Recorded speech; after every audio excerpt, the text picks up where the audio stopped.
The narrative unfolds within the bustling, high-stakes world of high fashion, where aesthetics are paramount and first impressions are everything. Our introduction to this universe is a venue in the throes of preparation for a major fashion show. The air is thick with anticipation, and the sharp scent of hairspray as a discerning manager meticulously assembles a team of hostesses to greet the arriving elite. His selection process is brutally superficial, positioning each young woman according to a strict, unspoken hierarchy dictated solely by conventional standards of beauty. It is within this context of curated perfection that our protagonist Nanhei first appears. She stands apart from the others, not through any act of defiance but simply by her physical presence. She is noticeably shorter and possesses features the fashion world would cruelly dismiss as plain, even unattractive. The manager's gaze sweeps over her, a silent, dismissive judgment that says more than any insult could. He offers her no assignment, instead turning his attention to the other girls to outline their glamorous, welcoming duties. A spark of determination ignites within Nanhei. "What about me?" she inquires, her voice cutting through the manager's instructions. "What is my role to be?" Before the manager can formulate a dismissive reply, a young man rushes in, his face etched with panic, to deliver troubling news. 3 of the backstage laborers have failed to report for work. A wave of frustration washes over the manager. In this moment of crisis, his gaze returns to Nanhei, and his demeanor shifts into one of calculated, false warmth. He begins to praise her, nodding with a hollow cheerfulness. "You look so strong and capable." He then presents the grueling, unglamorous manual labor as an opportunity, asking if she would be willing to fill the vacant worker positions. Eager to be helpful and to prove her worth, Nanhei agrees with a hopeful smile. The subsequent scene paints a stark contrast. While the selected hostesses smile and charm the guests, Nanhei is immersed in a world of physical strain, hauling heavy equipment and navigating the chaotic backstage area. Simultaneously, we are introduced to the male lead, Park, a man who exists at the very apex of this glamorous world. He is both a celebrated fashion designer and a renowned model, his handsome face the embodiment of the industry's ideals. He is confronted by an admirer, a beautiful girl who boldly asks him on a date. His rejection is swift and cold, delivered with a bluntness that is both practiced and cruel. "You are not beautiful enough for me to consider a date with you." As he walks away, his friend and confidant Chan approaches, shaking his head in a mixture of amusement and exasperation. "How many hearts will you break today?" Chan queries. "What kind of girl could possibly meet your impossible standards?" Later, as Park observes the fashion show from a privileged vantage point, his jaded eyes land on a model on the runway. For the first time, he seems genuinely captivated. This is the paragon of beauty he has been searching for. Meanwhile, Nanhei, having completed her Herculean tasks, feels a surge of righteous indignation. She learns that the hostesses, who had spent the event in comfort, were each paid $30. "I performed the most difficult work here," she mutters to herself, her clothes damp with sweat, her muscles aching. "My compensation should reflect that." Yet her frustration is tempered by a deeper, more personal motivation. "The only reason I subjected myself to this," she confesses quietly, "was for the faint hope of catching a glimpse of my favorite model, Park. I don't even know if I'll see him." Dejected and weary, she decides to leave. As she makes her exit, a sudden, violent shudder runs through the temporary stage structure. A critical support beam gives way and the entire platform teeters precariously, threatening to collapse with models and crew still upon it. Reacting on pure instinct, Nanhei rushes forward, throwing her entire weight against the failing structure to steady it. At that very moment, Park, drawn by the commotion, arrives and lends his strength to hers. Together, they manage to stabilize the stage long enough for everyone to evacuate safely. As the immediate danger passes, Nanhei turns to her unexpected savior, her eyes wide with a mixture of awe and recognition. Park, noticing her intense gaze, asks, "Do we know each other?" Breathlessly, Nanhei reminds him, "We met in the university sketch class." The memory seems distant and unimportant to him. He simply instructs her to hold her position for a few moments longer until the area is fully cleared. "Please," Nanhei pleads, her voice trembling from the adrenaline, "keep talking to me, it helps." In response, Park offers a few words of praise for her bravery. Once the crisis is fully averted and the stage finally collapses harmlessly in the now empty space, causing a wave of delayed shock through the crowd, Nanhei turns to thank Park sincerely for his assistance. His response, however, is a bucket of cold water on her gratitude. He looks at her with an expression of sheer relief, not for her safety but for his own agenda. "To be perfectly honest, I wouldn't have bothered," he states dismissively. "But the girl I intended to meet was still on that stage. I helped you for her sake, not for yours." With that, he walks away, leaving Nanhei standing alone, her spirit crushed. This moment crystallizes a lifetime of similar rejections, a painful montage of memories where she was overlooked, mocked, and avoided simply for her appearance. The hurt is a familiar, heavy weight in her chest. This profound hurt triggers a specific painful memory from 6 months prior. In her university sketch class, she had arrived to find a handsome stranger occupying her usual seat. That stranger was Park. He had arrogantly vacated the seat only to command her, "Go on then. Make a good sketch of me." before posing as if he were doing her a great favor. Nanhei, flustered, had complied, and to her surprise, he had later praised the resulting portrait as exceptionally well done. In the present, back in her room, she stares at that very sketch, the paper now a symbol of today's humiliation. A wave of anger so intense it makes her hands shake washes over her. She wants to tear the drawing to shreds to erase the memory of the man who so carelessly wounds her. But the memory of her initial, innocent infatuation holds her back, and she cannot bring herself to destroy it. She storms into the family home, her anger seeking a target, and finds her mother. It is here we are properly introduced to her parents. Her father is a man of remarkably handsome features, while her mother possesses a plain, homely appearance. In her pain, Nanhei turns her fury on her mother, voicing a cruel, childish grievance she has likely harbored for years. "Look at you," she cries. "Everyone says I take after you. Why, some children are lucky enough to inherit their father's looks, but I was cursed with yours. Why did it have to be you?" The words are a deep, personal blow. Her mother recoils, her own pain and frustration manifesting in a sudden, inexplicable phenomenon. A faint, magical light pulses from a simple ring on her finger. The following day we meet Taehyun, Nanhei's childhood friend, whose relationship with her consists almost entirely of affectionate but incessant teasing. On another side of the city, Chan is questioning Park about his encounter with the beautiful model from the show. Park recounts the events with his characteristic detachment. "What could possibly have happened?" he shrugs. "I took her home and left." When Chan presses for a reason, Park explains with a sigh. "From a distance, she was exquisite. Up close, however, the illusion shattered. She was merely ordinary, so I simply left her at her door and returned." Chan laughs. "So the eternal search continues. When will you find this mythical perfect girl?" A rare, genuine look of longing crosses Park's face. "There is one," he confesses, describing a girl he once glimpsed briefly, a girl who embodied an absolute, flawless perfection, a woman seemingly crafted by the universe specifically for him. Chan is skeptical. "I wonder if you will ever find her, or if she only exists in your imagination." Back at home, Nanhei's mother, still stung by her daughter's words but moved by her profound unhappiness, decides to share a long-held family secret. She presents Nanhei with the ring.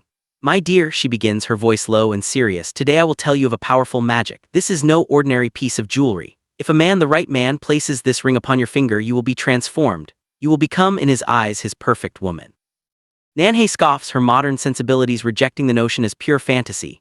She turns to leave, but a sliver of desperate hope, a tiny yearning part of her that has always wanted to be seen as beautiful, makes her pause. She returns, her voice hesitant.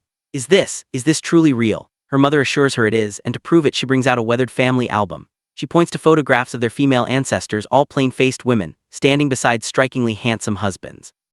"You see," her mother explains, "they all found love and married well because of this ring's magic. I too used it to win your father's heart. To him, because of this ring, I am the perfect woman."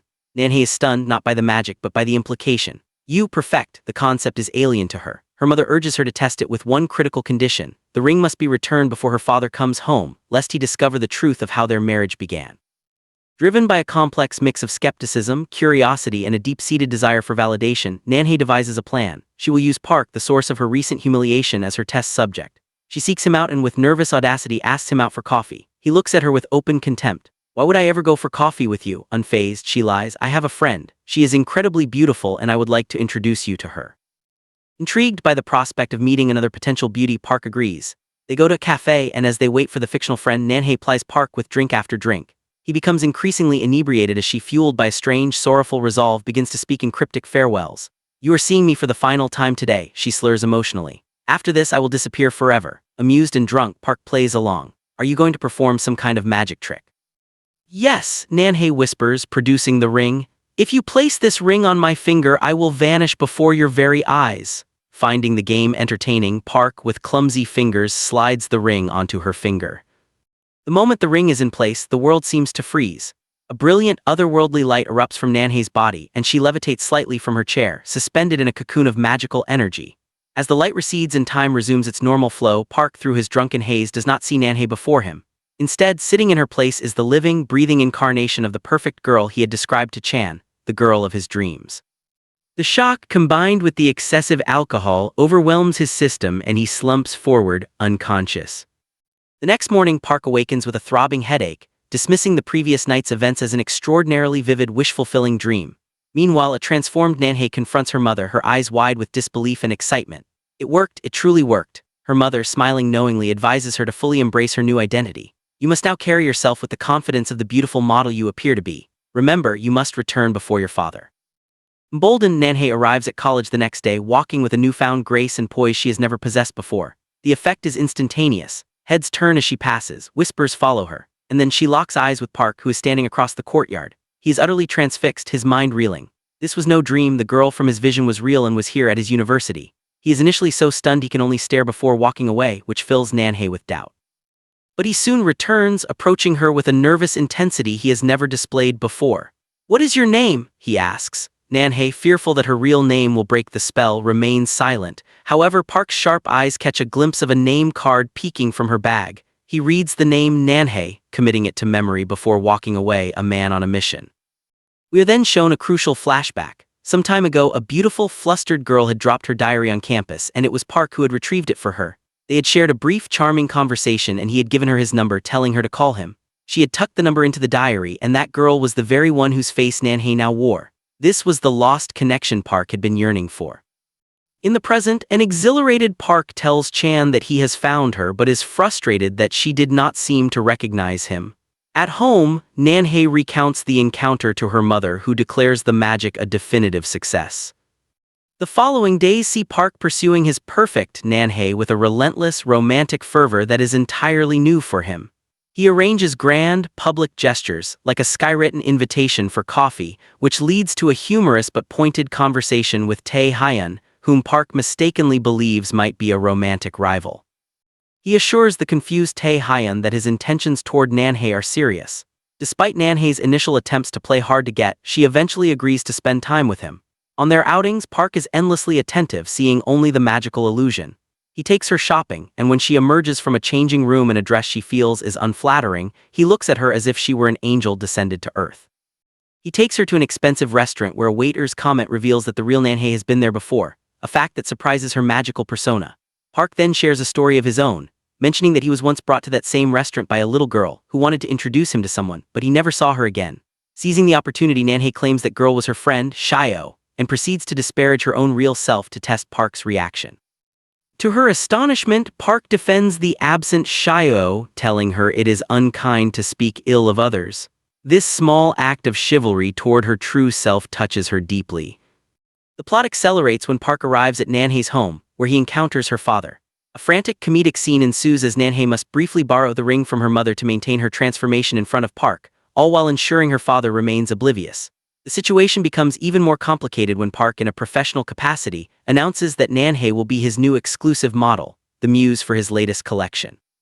Nanhei is horrified, knowing her real self could never fulfill this role. She pulls him aside, refusing, but he reveals a poignant truth. "The first time I saw you in the park that day, I was inspired. I designed this entire collection for you. It was inspired by your smile." This confession leaves her bewildered, as from her perspective, such a meeting never occurred. As she struggles with this revelation, a new figure appears, a stunningly beautiful girl who stands face to face with her. The crowd parts for her, and Park, watching from a distance, is once again struck by her presence before being called away. Nanhei, however, recognizes the girl immediately. "Shio," she gasps. The girl smiles. Surprise! It is revealed that they know each other. Shio has returned from Paris, and her arrival is tied to the diary she had once given Nanhei, the very diary containing Park's phone number. The pieces of the puzzle begin to fall into place for Nanhei and the audience. The perfect girl Park idealizes is based on his brief, fateful encounter with Shio. The magic ring has, in essence, superimposed Shio's face onto Nanhei's body. This realization creates a profound internal conflict for Nanhei. She confesses to her mother that she believes Park is projecting his memory of Shio onto her magical form.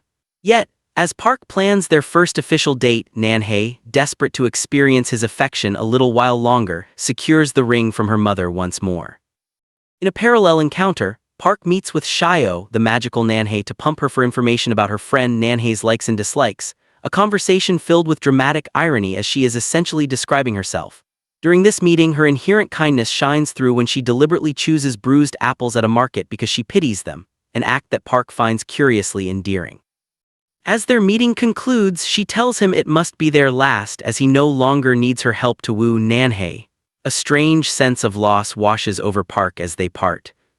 The climax of this arc arrives when Nanhei, now in possession of the diary, arranges to meet Shio. Together they find Park's number. At Shio's urging, they call him. Park, seeing an unknown number, dismisses the call. When he looks up, his reality fractures for a moment. He sees two identical visions of his perfect Nanhei standing together. He blinks and the double vision is gone, leaving only the real unglamorous Nanhei, who is secretly thrilled by his disoriented state. Their long-awaited date proceeds, and despite Nanhei's nervous, awkward attire, Park sees only perfection. They share a magical, precious day together, culminating in his promise to always ensure she gets home safely, a gesture that fills her with a joy she has never known. The stage is now set for even greater complications, as Nanhei's father departs on a week-long business trip, granting her unrestricted access to the ring and plunging her deeper into a beautiful, fragile lie built on magic, mistaken identity, and a growing, genuine affection that threatens to unravel everything. The intricate web of deception and magic surrounding Nanhei and Park continues to tighten, creating a series of escalating crises that test their burgeoning feelings and the very foundation of their relationship. The morning after their first genuine date, Nanhei is confronted by her childhood friend, Taehan, whose concern is palpable. He expresses his profound confusion, pointing out the stark contradiction in Park's behavior. This is the same Park who has publicly rejected countless celebrities and models for their perceived imperfections, Taehan argues, his tone a mixture of protectiveness and bewilderment. His standards are legendary, impossibly high, so why after knowing you for such a short time is he so intensely interested? It doesn't add up. Nanhei, however, is floating on a cloud of newfound affection and validation. She dismisses his worries with a wave of her hand, her heart too full to entertain skepticism. For the first time in 15 years, she retorts, her voice brimming with a joy he has rarely seen, a boy is genuinely interested in me. Instead of questioning it, you should be happy for me. This is what I've always wanted. Her euphoria is momentarily interrupted by a message from Park, summoning her urgently. When she arrives, he is in his element, surrounded by fabrics and sketches, and he immediately sets about taking her precise body measurements for the designs he is creating with her as his muse. However, as his skilled hands work with the measuring tape, a frown creases his brow. The physical dimensions he records are subtly, yet undeniably, different from the visual proportions his eyes perceive. Flicker of suspicion, vague and unformed, crosses his face. Your form, it's not quite what it appears to be, he murmurs, more to himself than to her. Nanhei, her heart hammering against her ribs, seizes the moment to offer a cryptic piece of the truth. You're right, she whispers, her gaze locked with his. I am not exactly as I seem. In the charged silence that follows, where unspoken questions hang heavily in the air, Park is overcome by a surge of emotion that transcends logic and suspicion. He closes the distance between them and kisses her, a gesture that feels both like an answer and a new, more complicated question. The following day, an undeniable awkwardness lingers between them, a blend of embarrassment and intense attraction from their previous encounter. Their conversation is stilted, their movements hesitant. This fragile moment is shattered when Park's phone chimes with a message. He glances at the screen and his face freezes in shock. The message is from Shio and it reads, "Why have you been ignoring my calls? I am the girl you met in the park that day." Park's head whips up, his eyes wide with confusion as he stares at Nanhei, who is standing right before him. You're here, he states, his voice laced with disbelief. So who is sending me this? I'm calling this number right now to find out. Panic erupts within Nanhei. Without a second thought, driven by pure instinct to preserve her beautiful illusion, she surges forward and kisses him again, effectively silencing his questions and derailing his investigation. The ploy works, the suspicion in his eyes melts into surprised delight. No sooner has the moment passed than Nanhei herself receives a call. It is Shio demanding to meet. She hastily makes her exit, leaving a bewildered but momentarily pacified Park behind. The meeting with Shio is a stark descent from the romantic heights of her time with Park. Nanhei finds Shio in a bar, already deeply intoxicated and surrounded by a group of boisterous young men. With a condescending smile, Shio orders Nanhei to play the role of bartender for her and her companions. You're the only one who can handle this, Shio slurs, her words dripping with a faux camaraderie that barely masks her sense of superiority. This is the final straw for Nanhei. A lifetime of being treated as an afterthought, of being used, culminates in this moment. If your definition of a friend is someone you can command and belittle, Nanhei retorts, her voice trembling with a potent mix of anger and hurt, then I am not that person. She turns on her heel and walks out, reclaiming a piece of her dignity. Seeking solace, she is soon found by Park, whose concern is evident. He tries to lighten the mood by attempting to take a playful selfie with her. Nanhei, terrified that the camera's lens might somehow capture her true, unglamorous reflection, resists fiercely. But Park, persistent and charming, manages to steal a kiss and in that moment captures the photograph. He looks down at the image on his screen and a look of pure astonishment washes over his features. Nanhei's blood runs cold, bracing for the moment her world collapses. Yet his reaction is the opposite of what she feared. Look, he says, his voice filled with awe as he shows her the picture. You're even more beautiful here than you are in life. A wave of immense, dizzying relief floods through her. Emboldened by this confirmation of the ring's powerful magic, Park makes their relationship public, posting the photo and their status on social media for the entire world to see. The announcement sends ripples of shock through their social circles, but for Nanhei, it is a moment of pure, unadulterated triumph. The following day, they walk across campus hand in hand, the center of everyone's attention, a public couple seemingly living a perfect romance. As their intimacy deepens, Park shares a more vulnerable part of himself. He confesses that his mother is returning to Korea after many years abroad, having left him when he was 15 to remarry and start a new life in America. The prospect of seeing her again fills him with a complex dread, and he admits he has no idea how to greet her. "The last time I hugged her," he recalls, his voice soft with the memory, "I was just 15 years old." Moved by his vulnerability, Nanhei offers a simple, heartfelt solution. "Then practice with me," she suggests gently. "For this moment, just think of me as your mother and give me the hug you want to give her." Park, touched by her empathy, does so. The embrace is initially awkward, but then a dam of long-suppressed emotion breaks within him and he holds her tightly, allowing himself to feel the weight of his years of abandonment. Meanwhile, Taehan confronts Shio about her cruel treatment of Nanhei. Shio, her jealousy laid bare, admits that she has always felt overshadowed by Nanhei in some indefinable way, which was her true motivation for leaving to study in Paris. "She was always just ahead of me," Shio confesses bitterly. Taehan, acting as the voice of reason, chastises her, pointing out that Nanhei has never harbored any ill will towards her. Shio, realizing the pettiness of her actions, is overcome with remorse and begs for Taehan's help to make amends. In a parallel development, Taehan, for reasons of his own that may involve a desire to be closer to Nanhei and understand the world she's now immersed in, enrolls in fashion classes. His lack of knowledge immediately makes him a target for Park's scrutiny. "Why are you really here?" Park demands, his tone defensive and territorial. Taehan's response is pointed and profound. "I've known Nanhei for 15 years, he states firmly. "It took me all that time to truly see and appreciate the beauty that was always within her. How is it that you, Park, managed to see it in just 15 minutes? The question hangs in the air, a direct challenge to the authenticity of Park's feelings. Park, unshaken, simply replies, "Her beauty is undeniable. I don't know why it took you so long to see it. Now stay away from her." The carefully constructed fantasy begins to crumble during a romantic outing at a mall. Park, ever the artist, is inspired to sketch her. When Nanhei sees the finished drawing, her world tilts on its axis. The face looking back at her from the paper is not a generic, perfect version of herself, it is unmistakably, precisely, the face of Shio. In a devastating flash of clarity, all the pieces snap into place. The girl from the park Park constantly referenced, the ideal he described to Chan, the face he had been sketching in his mind all along, it was Shio. The magic ring did not make her a generic beauty, it made her a perfect replica of Park's specific, pre-existing ideal. The realization is a knife to her heart. She is not being loved for herself, not even for a magical version of herself, but for being a living mirror of another woman. A chaotic sequence of events is set into motion. Shio, seeking reconciliation, arranges to meet Nanhei at the university. In a moment of high tension, Nanhei must use a fire extinguisher to create a diversion and prevent Park from seeing both her and Shio together. The strain of the lie becomes unbearable. She confesses to Taehan that the person Park is in love with is not her, but the illusion she represents. "I'm going to tell him the truth," she declares, her resolve hardening. She confronts Park, telling him haltingly, "I'm only beautiful on the outside because of something, but inside I'm still the same plain Nanhei, that's the real me." Park, utterly confused, can only reiterate, "But you are beautiful, that's why I love you. Why are you saying these things?" In a frantic, desperate struggle, they both tumble into a swimming pool. The shock of the cold water is nothing compared to the shock Park receives next. As they submerge, the magical ring is washed from Nanhei's finger. The spell breaks instantly. Through the chlorinated water, Park sees not the stunning visage of his dream girl, but the real, panicked, and utterly ordinary face of Nanhei. Horrified, she flees, leaving a stunned and dripping Park to grapple with this impossible revelation. Taehan finds a shivering, heartbroken Nanhei and helps her. She confesses everything, begging him to help her find the lost ring so she can end things with Park properly. Meanwhile, Park in his confusion spots Shio and, mistaking her for the Nanhei he knows, follows her. When he confronts her, calling her Nanhei, Shio is utterly baffled. Nanhei is forced to intervene, spiriting Shio away and finally revealing the entire, unbelievable story of the magical ring.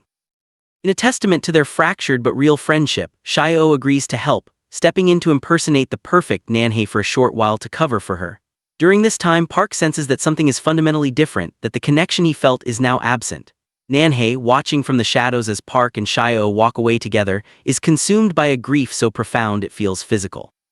She stands in the pouring rain, weeping as she remembers all their stolen, magical moments, feeling as though her heart has been shattered into a million pieces.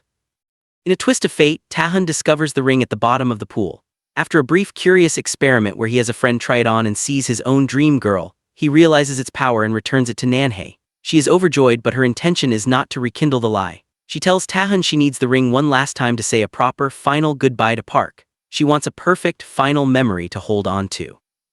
During this last enchanted meeting, Park comments that she seems like her old self again, unaware of the painful irony in his words. They share a tender, heartfelt hug that feels like both a hello and a farewell. The final confrontation occurs at a mall, where both the magically transformed Nanhei and the real Shio end up trying on the same dress. The illusion shatters spectacularly when Park is confronted with two identical perfect women. In the ensuing chaos, the ring falls to the floor, and Park witnesses Nanhei's transformation back to her real self in real time.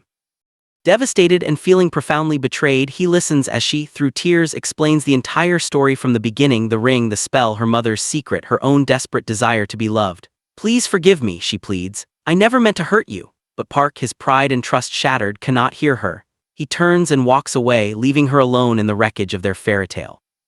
In the aftermath, a chastened Park tries to force a connection with the real Shio, the original object of his affection, but finds his feelings have irrevocably changed. The upcoming fashion show forces both Nanhei and Park to focus on their work. In a dramatic turn of events, Shio, overwhelmed by nerves, faints just before she is to model for Park. With no other option, Taehan insists that Park must now model for Nanhei. On the runway, Park is a vision of confidence and style. Then, in a moment that defines his emotional journey, he stops Nanhei and insists that she model for him in return. "Just as I was your model," he says, "you must be mine." Nanhei is terrified, protesting that she is not model material and will ruin his show. But Park looks at her, the real her, and says with a sincerity that pierces through her insecurities, "No, you are beautiful and this dress was made for you." Taking a leap of faith, Nanhei agrees. She walks onto the runway, not as a magical illusion but as her authentic, unadorned self. To her own astonishment and that of the audience, she projects a confidence and grace that is entirely her own, earning genuine appreciation for her unique presence and the design she wears. They do not win the competition, but they share a moment of joyful defeat, having triumphed in a far more meaningful way. The final resolution comes with one last revelation. Nanhei discovers that her mother is no longer using the ring, confessing that her father ultimately fell in love with her for who she truly was without any magical enhancement. This revelation heals the last of Nanhei's insecurities. Park, having processed his anger and hurt, comes to her with a new understanding. "I've spent my whole life chasing a superficial idea of perfection," he confesses. "But what I want now is to spend time with you, the real you." He presents her with a simple, non-magical ring, a token of his genuine love. In a final symbolic act as they stand by the sea, he prepares to throw the magical ring into the waves. Nanhei stops him, suggesting that perhaps their future daughter might need it one day. Park smiles and replies, "Our daughter will be beautiful just like her mother." In a final test of his feelings, Nanhei asks him to place the magical ring on her finger one last time. He does so, and as the transformation occurs, he looks at her and smiles. "You are beautiful," he says, but this time his love and acceptance of her true self are so complete that the magical illusion no longer holds any power over him. He sees only the woman he loves. He kisses her, the real her, and then together they cast the source of all their turmoil into the depths of the sea, choosing a future built on truth, acceptance, and a love that needs no magic to thrive.